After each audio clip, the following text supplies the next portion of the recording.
के 21 उम्मीदवार, मेरे तमाम जमात के रुफ़क़ा, मैं आप तमाम का दिल की गहराइयों से शुक्रिया अदा करता हूं कि आज आपने अपना कीमती वक्त निकालकर इस म्युनिसिपल इलेक्शन के इंतखाबी जलसे में आपने शिरकत की और अल्हम्दुलिल्लाह हमेशा की तरह आप तमाम की यहाँ पर हज़ारों की तादाद में जमा होना इस बात का पैगाम देता है कि 15 जनवरी के दिन इंशाअल्लाह आपका एक एक वोट मजलिस इत्तेहादुल मुस्लिमीन के उम्मीदवार के इंतखाबी निशान पतंग पर पड़ने वाला है।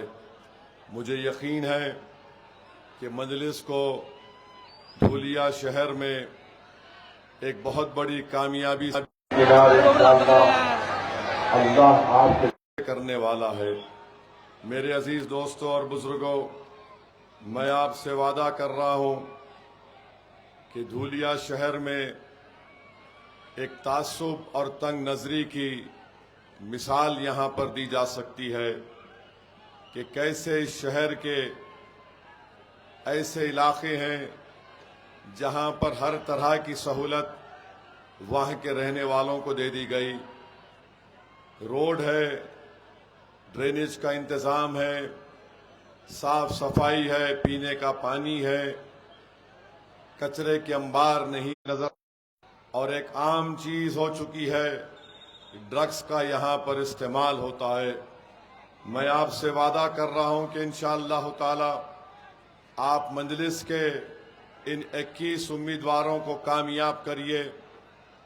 ये जो नफरत और तासुब दिखाया जाता है, खास तौर से अल्पसंख्यक समाज मुसलमान के महल्लों में, उसको मजलिस इत्तेहादुल मुस्लिमीन ख़त्म करके रख देगी।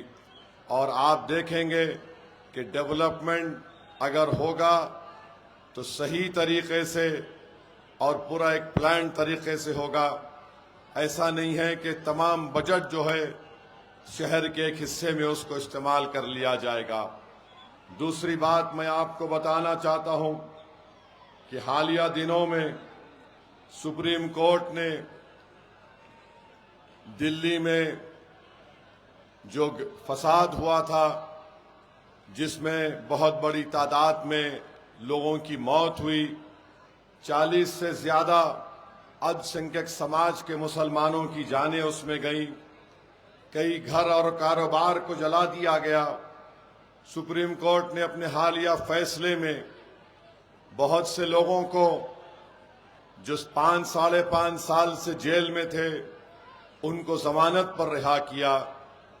2 अंडर ट्रायल्स को, एक्यूज को सुप्रीम कोर्ट ने जमानत नहीं दी।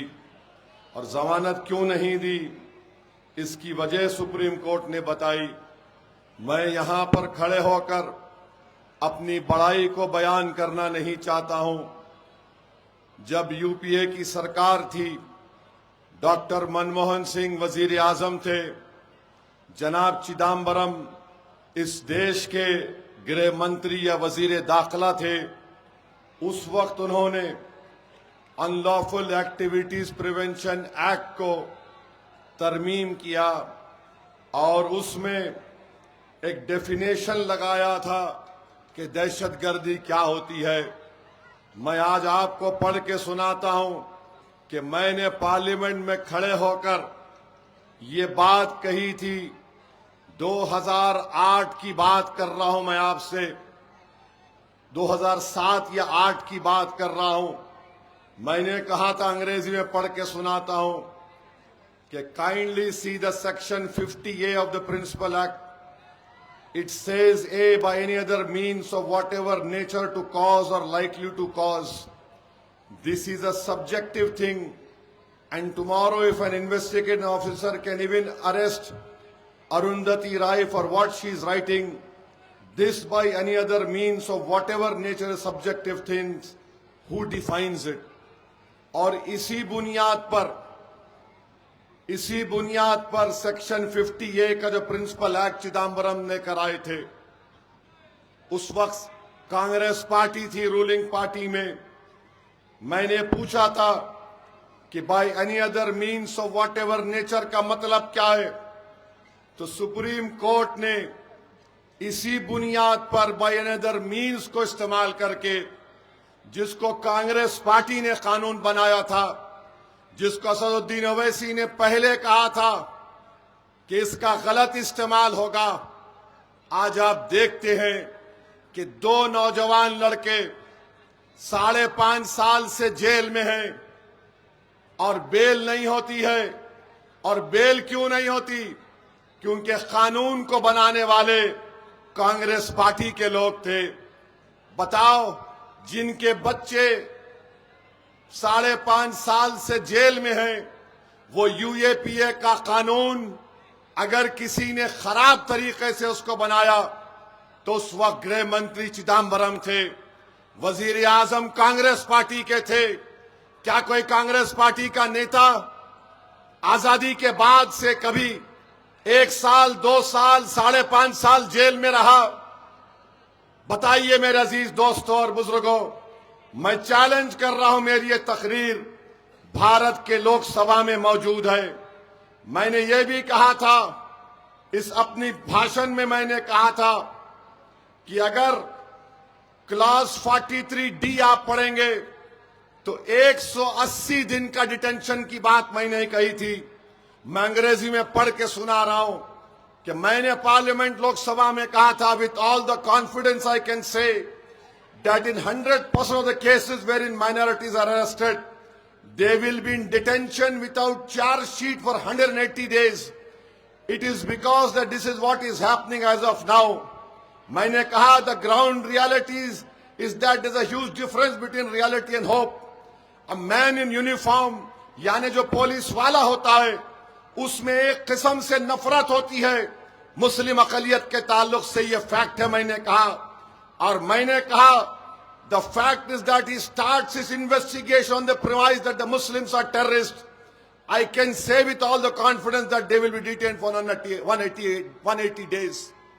मेरे अजीज दोस्तों और बुजुर्गों, इसकी बात मैंने बरसों पहले कही थी। आज जिन बच्चे जेल में सड़ रहे हैं, जो मोदी के खिलाफ अगर कोई तकरीर करता है या फेसबुक पर लिखता है, तो ये मोदी सरकार उस कानून को इस्तेमाल करती है जिसको डॉक्टर मनमोहन सिंह की सरकार ने इसको मंजूर करवाया था। केस डायरी के बारे में मैंने कहा था, बताओ कांग्रेसियों, क्या तुम आज अपनी गलती का इकरार करने को तैयार हो? फिर 2019 में इसी यूएपीए कानून को अमित शाह ने और खराब कर दिया और कहा कि कोई भी एनआईए का एक इंस्पेक्टर दिल्ली में बैठकर किसी को भी टेररिस्ट घोषित कर सकता है। पूरी पार्लियामेंट में मैं और इम्तियाज जलील 2 लोग थे जो उस कानून के खिलाफ वोट दिए। स्पीकर लोकसभा उस वक्त जनाब ओम बिरला साहब थे। ओम बिरला साहब ने कहा कि तुम्हारे पास सिर्फ 2 वोट है और तुम अपना ऑब्जेक्शन इस पर मूव कर रहे हो। मैंने कहा सर 2 वोट जरूर है, मगर हमारे साथ अल्लाह है। आज आप देखते हैं कि कांग्रेस पार्टी ने ऐसे ऐसे कानून बनाए और ऐसे ऐसे कानून बनाने में मोदी का साथ दिया, जिसके शिकार मुसलमान, दलित, आदिवासी ये लोग होते हैं। भीमा कोरेगांव हुआ, 5.5-6 साल लोग जेल में थे। स्टैन स्वामी, एक 80 साल का बूढ़ा, पानी नहीं पी सकता था। उसने हुकूमत से कहा, महाराष्ट्र की बीजेपी गवर्नमेंट से, मैं गिलास में पानी नहीं पी सकता, मुझे पानी पीने के लिए स्ट्रॉ दो। वो स्टैन स्वामी जेल में मर गया।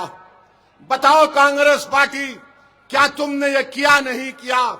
मैं उस कानून की उस वक्त चिदम्बरम जब मूव कर रहे थे उसके खिलाफ वोट दिया। अमित शाह कानून लेकर आए, उसके खिलाफ वोट दिया। आज कांग्रेस पार्टी आकर हमसे कहती है कि मजलिस फिरका परस्त है। अरे तुमने जो बर्बादी की अगर दास्तान तुम्हारी बोलना शुरू करूंगा ना, तो तुम मेरी जबान का मुकाबला नहीं कर सकोगे। क्या आप जानते हैं, क्या आप जानते हैं, पूछो इन कांग्रेसियों से, श्रीनगर में हजरत बल है, जहां पर रसूलुल्लाह सल्लल्लाहु अलैहि वसल्लम का मुँह मुबारक बाल मुबारक है। 1962 दिसंबर में वो चोरी हो गया, पूरे मुल्क में फसाद हुआ। नेहरू प्राइम मिनिस्टर थे। नेहरू की मौजूदगी में 1 लाख के करीब बंगाली बोलने वाले भारत के मुसलमानों को उस वक्त के ईस्ट पाकिस्तान यानी मौजूदा बांग्लादेश में ढकेल दिया गया। ये जो नॉर्थ ईस्ट के स्टेट्स ज्यादा नहीं बने थे, 15,000 मुसलमानों की डिपोर्टेशन नोटिस दी गई या उनको ईस्ट पाकिस्तान में ढकल दिया गया। आज नरेंद्र मोदी वही पॉलिसी को लेकर चल रहे हैं, जो दिखता मुसलमान बांग्लादेशी बोल दो उसको। मेरे भाई, ये इनकी दास्तान है। इसीलिए लोग असदुद्दीन ओवैसी से नफरत करते हैं। बताओ कांग्रेसियों, क्या आपके दौर में नहीं हुआ? आज तुम धूलिया में अपने उम्मीदवार उतारकर बड़ा समझ रहे हो कि नहीं नहीं हम कांग्रेस पार्टी है। अरे चुल्लू भर पानी में डूब मरो तुम लोग। मुंबई शहर में ट्रेन का ब्लास्ट हुआ, 185 लोग मारे गए, भारत के नागरिक। 11 मुसलमानों को पकड़ा गया, 19 साल जेल में थे वो लोग। सोचो 19 साल। अगर तुम आज जलसे में यहां पर आए हो और खुदा ना खास्ता तुम्हारे घर से फोन आता है कि जल्दी आओ अब्बा की तबीयत खराब हो रही, तो तुम दौड़ते हुए जाते। सोचो थोड़ी देर के लिए वो 11 लोग 19 साल जेल में थे। कौन था महाराष्ट्र का चीफ मिनिस्टर? किसकी पार्टी सरकार में थी? कांग्रेस पार्टी थी। 19 साल हाईकोर्ट ने कहा ये तमाम 11 लोग बेकसूर हैं। मरने वालों के परिवार को नहीं मालूम कि किसने मेरे भाई बेटे को मारा। जिसको जेल में डाला गया उनके परिवार को नहीं मालूम मेरे बेटे को क्यों जेल में रखा गया। उसमें से एक अंसारी था, उसमें से एक अंसारी था जो जेल में ही मर गया। उसको यह खुशखबरी नहीं मिली कि उसको कोर्ट ने बरी कर दिया। सुनो अंसारी भाइयों, ये सच्चाई को बयान कर रहा हूं मैं तुम्हारे सामने। और फिर दारुसलाम को मेरे पास मिलने एक शख्स आए थे जो 19 साल जेल में थे। उन्होंने लाकर अपनी बेटी को मिलाया और कहा कि ओवैसी भाई, ये मेरी बच्ची मेरी बीवी के गोद में थी जब मैं जेल को चला गया। आज मैं बाहर निकला तो मेरी बच्ची जवान हो गई। ये इनके कारनामे हैं, ये इनकी हकीकत है। मालेगांव में बम ब्लास्ट हुआ, 2 बम ब्लास्ट हुए। मरने वाले पूछ रहे हैं कि किसने मारा। जेल को चले गए, नाखूने पकड़ पकड़ कर मुंबई के एटीएस उनके नाखून निकालती थी हाथ और पैर से। मेरे भाई याद रखो, अगर तुम्हारे नुमाइंदे नहीं रहेंगे तो आप और हम नाइंसाफी के खिलाफ आवाज नहीं उठा सकेंगे। नाइंसाफी के खिलाफ आवाज उठाने के लिए भारत का संविधान आपको इस बात की इजाजत देता है कि आप अपने वोट से अपने पसंद के उम्मीदवारों को कामयाब करिए। धूलिया में आपने मंजलिस को मजबूत किया, आपने जमात को कामयाब किया। मैं आपका शुक्रिया अदा करता हूं। आपने 70,000 के करीब वोट हालिया असेंबली इलेक्शन में मजलिस इत्तेहादुल मुस्लिमीन को दिए। मैं आपको सलाम करता हूं। हम कामयाब नहीं हुए, मगर असदुद्दीन ओवैसी आपसे वादा करके जा रहा है कि मेरी भी जिद है और मैं अल्लाह से दुआ कर रहा हूं कि परवरदिगार, अगर हम अब नहीं जीते तो 5 साल के बाद धुलिया, औरंगाबाद, शोलापुर और मुंबई और विदर्भा से मजलिस के मेले को कामयाब कराएंगे। जिताएंगे धुलिया से मजलिस के विधायक को दोबारा इंशाअल्लाह ताला। हम पीछे हटने वाले नहीं हैं। और याद रखिए, मजलिस इज्तिमाइयत की बात करती है, मजलिस इनफरादियत की बात नहीं करती। अगर मैं भी मर जाऊंगा, जो मैं मरूंगा एक दिन, मंजलिस आबाद रहेगी, मंजलिस ताकतवर रहेगी। अगर कोई ये समझता है कि उसके चले जाने से मंजलिस कमजोर हो जाएगी, अरे अगर आज मैं मंजलिस में नहीं रहूंगा तो मेरी कोई पहचान नहीं है, मेरी कोई पहचान नहीं है। अगर अल्लाह ने मुझे आज इज्जत दी, बोलने की सलाहियत दी, तो वो सिर्फ अल्लाह ने मजलिस इत्तेहादुल मुस्लिमीन की वजह से मुझे वो मुकाम दिया। अगर कोई भी शख्स जो आज इस डाइस पर बैठा हुआ है वो भी सुन ले, अगर वो ये समझ रहे हैं कि मैं हूं तो मजलिस है, अरे तुम है, तुम रहो या ना रहो, अल्लाह तो वहदहुल्ला शरीक है, अल्लाह तो हमेशा रहने वाला है। अल्लाह अपना काम किसी से भी ले सकता है, हम रब्बे कायनात के मोहताज हैं। तो कोई हरगिज ये ना समझे कि मैं हूं तो मंजलिस है। अरे मंजलिस रहेगी, जो खुशकिस्मत होगा वो वफादार रहेगा, वही खुशकिस्मत होगा जो इन गरीबों की आवाज को समझेगा। याद रखो, आखिर ये कब तक चलता रहेगा कि अपने नफ्स के लिए, अपनी शोहरत के लिए, अपनी जाती मफादात के लिए आप अगियारों की चौखट पर जाकर सर को झुकाएंगे। अरे छोड़ो ये, इम्तियाज जलील को देखो। आज इम्तियाज जलील पार्लियामेंट का इलेक्शन तमाम सेकुलर और कम्युनल पार्टीज ने मिलकर हराया। असेंबली का इलेक्शन लड़ा इम्तियाज जलील, 1100 वोट से हार गया। इम्तियाज जलील हार गया, मगर अल्लाह ने इम्तियाज जलील को इतनी शोहरत से नवाजा कि आज अगर महाराष्ट्र के मुसलमानों का अगर कोई सबसे बड़ा नेता है तो उसका नाम सैयद इम्तियाज जलील है। आज आप जानते हैं इस बात को। तो मेरे अजीज दोस्तों और बुजुर्गों, आपको अपने हौसलों को बुलंद रखना पड़ेगा। डरने और घबराने की जरूरत नहीं है। ये जिंदगी में नसीब फराज से हमको गुजरना पड़ता है। हम जरूर इंशाअल्लाह ताला दोबारा धूलिया से मंजलिस के मेले को मुंतखब करेंगे। तीसरी बात, ये राष्ट्रवादी कांग्रेस भी इलेक्शन लड़ रही है ना। ये अजीत पवार अपने चीचा शरद पवार का नहीं हुआ तो इनके साथ जो दुम चलने फिर रहे उनका क्या होगा। वो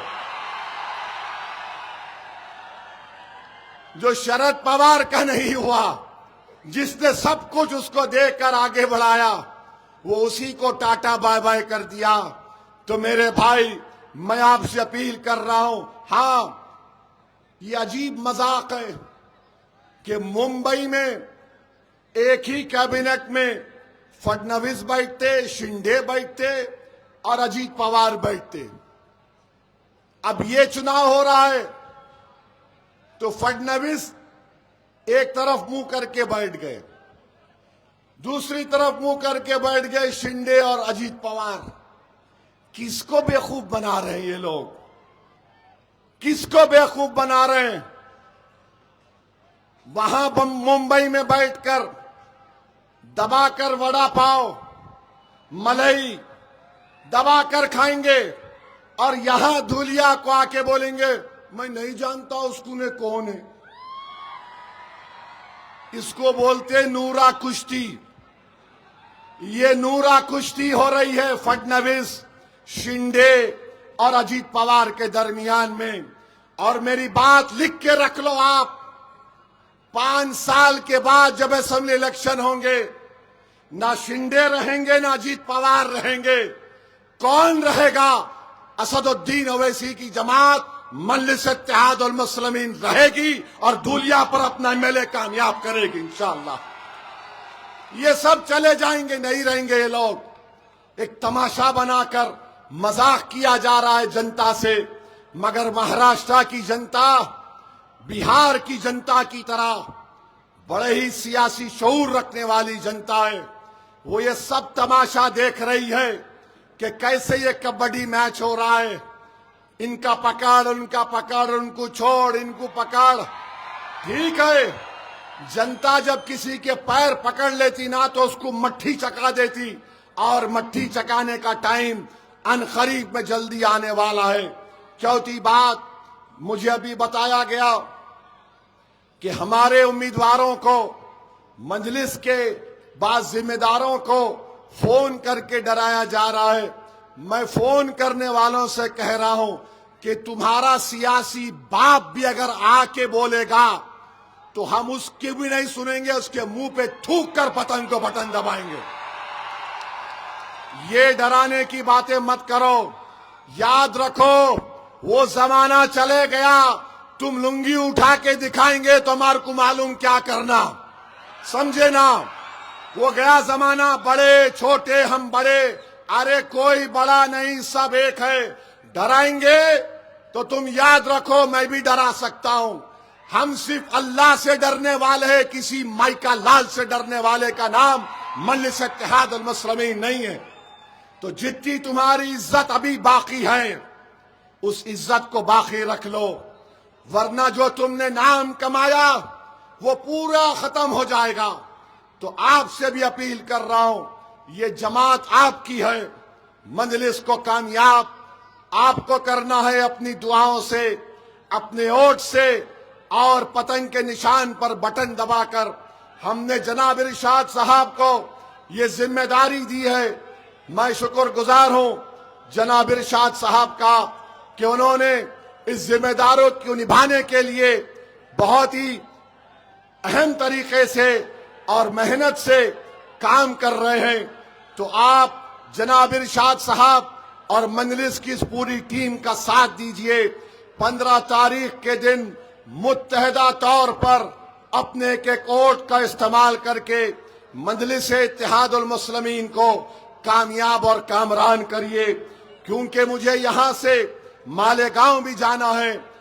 मजलिस के मुखालिफिन, हमारे मीडिया के लोग को भी मैं सलाम करता हूं। मैं यहां पर तकरीर किया था विधानसभा के चुनाव में, 15 मिनट बोला तो इतना चला है टीवी पे,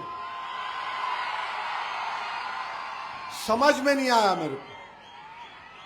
मैं 15 मिनट बोला तो मीडिया के लोग ऐसा चलाए जैसा कि मैं उनका दोस्त हूं।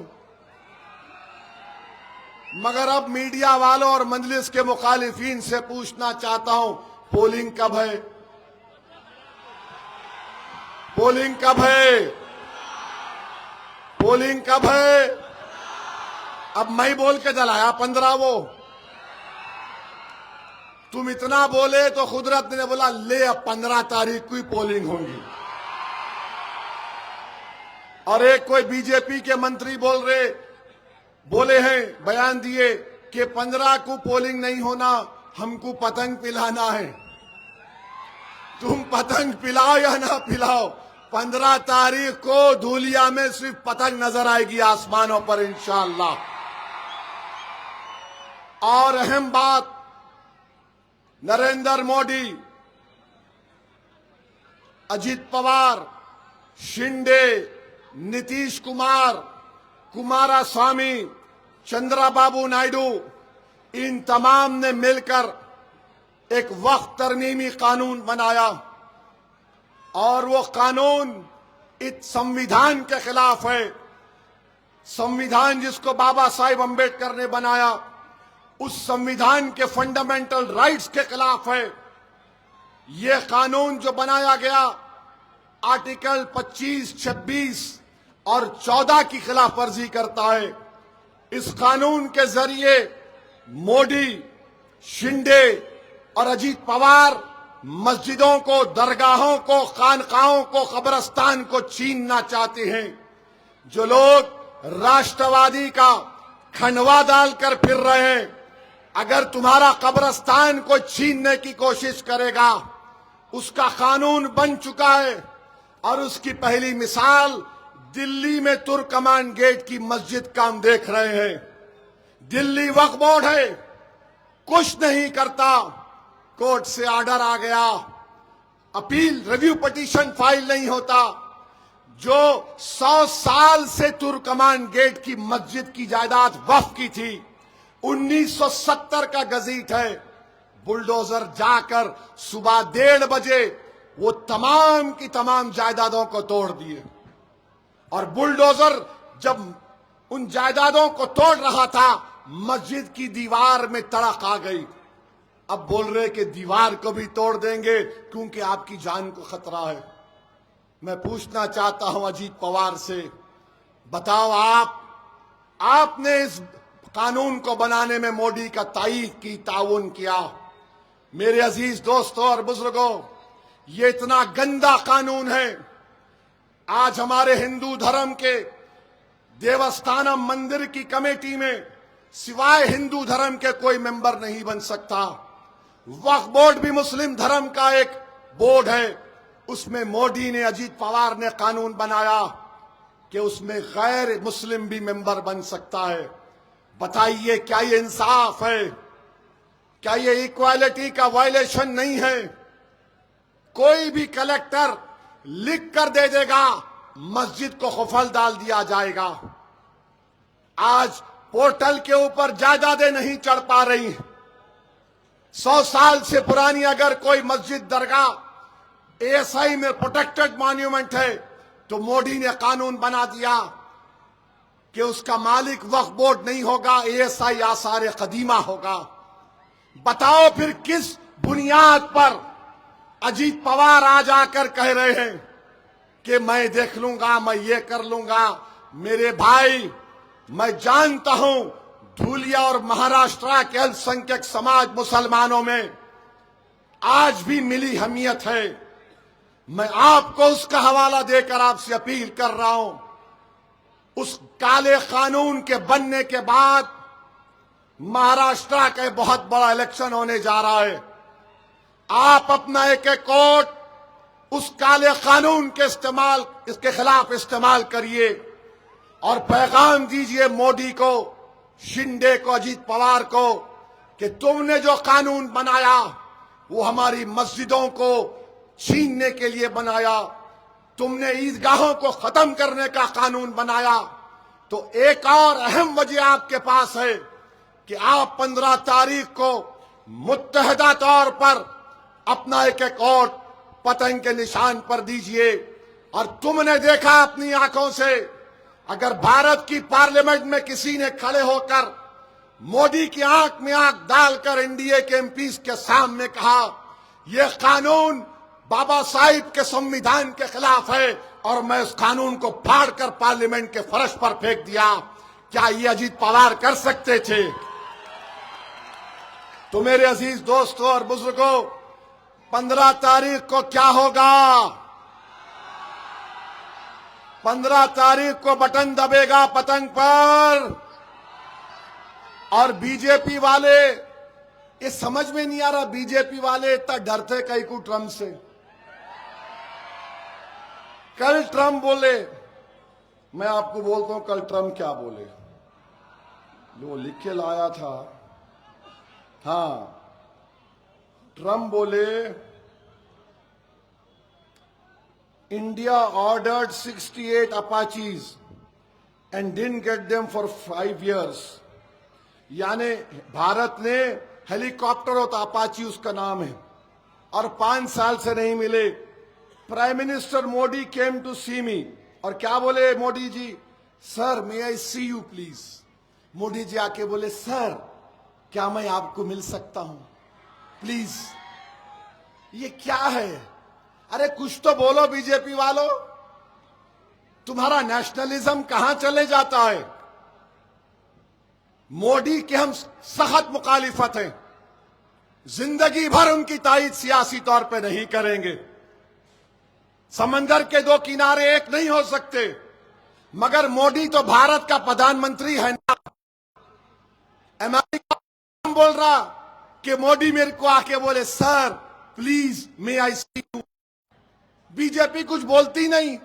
हाँ, वही बीजेपी को बोलो, मुगलों पे बोलो oh done done done done, Pakistan पे बोलो बहुत कूद जाते, बांग्लादेश पे बोलो कूद जाते। 2 चीज पे बीजेपी नहीं बोलती, एक ट्रम्प को नहीं बोलती, एक चाइना बोले तो बोलते चीनी ले लो। आखिर इतना सन्नाटा क्यों है भाई? बीजेपी के लोग क्यों डरते ट्रम्प से? ये भारत का मामला है, याद रखो। बर्दाश्त कर रहे हो तुम्हारा नेशनलिज्म झूठा है, तुम्हारा नेशनलिज्म ड्रामा है। अगर तुम्हारा नेशनलिज्म पक्का होता तो तुम बोलते उस बारे में, मगर तुम नहीं बोल पा रहे हो। बहरहाल मेरे अजीज दोस्तों और बुजुर्गों, बीजेपी हर नौजवान को, किसान को, महाराष्ट्र को मायूस कर चुकी है। और मैं यहां पर बीजेपी के एमएलए साहब से पूछना चाहूंगा, महाराष्ट्र में पेट्रोल की कीमत क्या है? पेट्रोल की कीमत क्या है महाराष्ट्र में? कितना है? जोर से बोलो, नहीं सुनाई दिया, जोर से बोलो। 106 रुपये लीटर है। मोदी जी, गुजरात में 94 रुपये कैसा है, महाराष्ट्र में 106 कैसा है?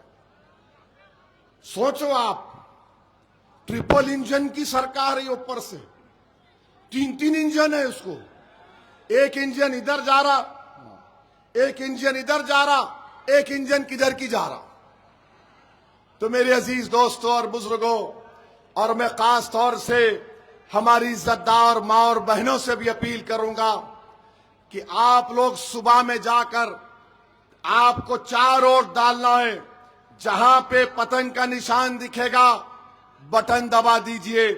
मैं शुक्रगुजार हूं हमारी माँ और बहनों का कि आपने हमेशा मजलिस इत्तेहादुल मुस्लिमीन को कामयाब किया अपनी दुआओं से और वोटों से। बिहार में भी ऐसा ही बोल रहे थे जो आज महाराष्ट्र में बोल रहे, नहीं नहीं मजलिस नहीं जीतेगी, गठबंधन गठबंधन, तेजस्वी मुख्यमंत्री बनेगा, कांग्रेस साथ है, सीपीआईएमएल साथ है, सीपीआई साथ है। अरे आप तो अकेले हैं। मैंने कहा प्यारे, हम अकेले कहां हैं? बोले आपके साथ कोई नहीं है। आपके 4 एमएलए को भी हमने ले लिया। मैंने उस वक्त इन तमाम नेताओं से कहा था कि तुमने 4 को, मेरे एमएलए को तोड़ा, मैं 4 का बदला 24 से लूंगा इंशाअल्लाह ताला।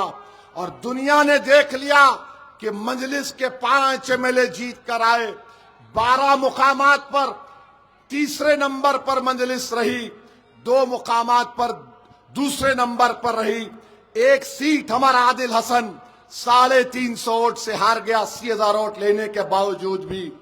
और आपको जानकर खुशी होगी कि 5 ऐसे असेंबली की सीटें थीं जहां पर खवातीन, महिलाओं ने वोटर लिस्ट में उन जितने वोट थे उसका 90% 90% अपने वोट को इस्तेमाल किया। वो 5 में से 3 असेंबली की सीट मजलिस ने जीती। तो हमेशा हमारी माँ और बहनों ने मजलिस इत्तेहादुल मुस्लिमीन का साथ दिया। मैं आपसे भी अपील कर रहा हूं कि धूलिया के अच्छे मुस्तकबिल के लिए जहां पर आप रहते हैं वहां पर विकास और डेवलपमेंट के काम को कराने के लिए मेरी आप तमाम से अपील है कि मजलिस को वोट देकर कामयाब करिए। और कोई ताज्जुब की बात नहीं होगी कि 15 से ज्यादा हमारे कॉर्पोरेटर्स इंशाअल्लाह अब की बार कामयाब होंगे। ये बात जहन नशीन कर लीजिए आप। तो मेरे भाई, 15 तारीख को पतंग पर बटन दबेगा? हाथ उठाकर जवाब दीजिए। पतंग पर बटन दबेगा? क्या पैगाम देंगे आप बीजेपी को, अजीत पवार को, कांग्रेस को? पतंग पर बटन दबाकर मजलिस को कामयाब करिए। और मैं देख रहा हूं वो सरों के समंदर को जो दूर तक खड़े हुए हैं। मैं उनसे कहूंगा कि जो दूर खड़े हुए हैं वो अपनी सेल फोन की लाइट को खोले और यहां के लोग भी अपनी सेल फोन की लाइट खोलकर दुनिया को बता दें, महाराष्ट्र को बता दें, मजलिस के मुखालिफिन को बता दें कि ये मजलिस इत्तेहादुल मुस्लिमीन की मोहब्बत है, ये मजलिस इत्तेहादुल मुस्लिमीन की कामयाबी होगी। और इनके दिमाग की बत्ती जो गुल हो चुकी है, ये आज की लाइट से इनके दिमाग में आएगा। तो लगाओ मेरे साथ नारा, नारे तकबीर, नारे तकबीर, नारे तकबीर। धूलिया की आवाम जिंदाबाद, मजलिस इत्तेहादुल मुस्लिमीन जिंदाबाद, हमारा इत्तेहाद जिंदाबाद। बहुत बहुत शुक्रिया। अस्सलाम वालेकुम।